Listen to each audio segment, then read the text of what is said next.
All right, you want to live in a beautiful home, but how about this? No rent, no mortgage. Well, no problem. That seems to be the case for a Mount Juliet man living in a $500,000 home without paying a dime. So how can someone get away with being a squatter? News Channel 5 investigative reporter Ben Hall went to find out. We want to talk to you about why you're in this house. I want to talk to you about getting out of here. How's that? Does that work with you? Get that out of my face. Dude. Don't touch the camera. Jude Piskey didn't want to talk about why he's been squatting in this Mount Juliet home for more than 2 years. The bank You don't have I don't give a bank says you don't have a right to You know what I got to say? When did you move in? Don't matter. None of your business. Our investigation found that Piskey moved into the home more than 2 years ago, despite having no legal claim to the property. The banks that had foreclosed on the previous owners essentially forgot about it, allowing it to sit empty for years. This video home tour shows what the luxury log cabin used to look like. Attempts to sell it fell apart because of confusion among banks after the housing crisis. It sat empty for a while before we tried to buy it. Ron and Dina Woodard fell in love with the home back in 2014 and tried to buy it at auction. I knew where all of my furniture was going to be. I mean, it was just, it was ours. And the kids were just as excited about it as we were. And their high bid was accepted. But days before they were set to close, the bank pulled the plug on the deal. There was no real explanation of why. It was just kind of like, oh, we pulled the listing, sorry. Yeah.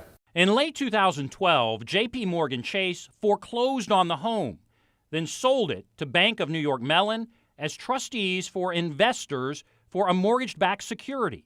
Control over the home has since passed from Countrywide Financial to Bank of America and finally to NationStar. Meanwhile, it is sat empty. We couldn't get in touch with anybody that would claim any responsibility for the maintenance or ownership or anything else at that point.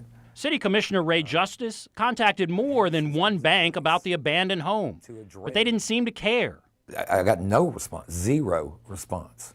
It was about that time Jude Piskey, his friends and family suddenly appeared at the house. This is probably one of the most bizarre things I've ever dealt with. Police were first called to the home in April of 2015 for a domestic dispute involving Piskey and his ex-wife. In September, police discovered a stolen vehicle at the property. The gentleman had no connection to the owners of the property and that we could find. Piskey actually paid the back property taxes on the home to keep Wilson County from seizing it in 2015. We found Piskey has a history of codes violations.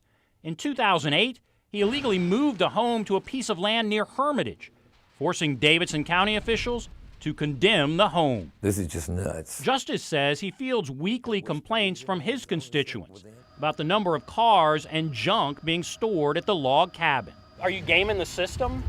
No, man. I'm running for Congress. NationStar Bank finally sent us a statement saying, "We greatly appreciate that you brought this to our attention," and went on to say, "We are moving quickly to evict the home of its current residents so the home can be prepared for sale." All I can do is applaud Channel 5 News. Thank you for actually going an extra mile and helping us get this taken care of. But as we discovered, getting Piskey to leave may not be easy. This is not your property. The bank says you have no right to be here. Yours? As Piskey walked to his truck, we didn't realize what was about to happen. Let me see here. What was charging against you with? This is probably worth out of here. All right. Go, God. We're backing up. No, leave, God. We're leaving right now. Don't hit. We're leaving right now. Now, we were not hurt by all that, but police arrested Piskey and charged him with aggravated assault. He bonded out and still lives in the house. We'll keep watching to see if the bank actually gets him out of the home.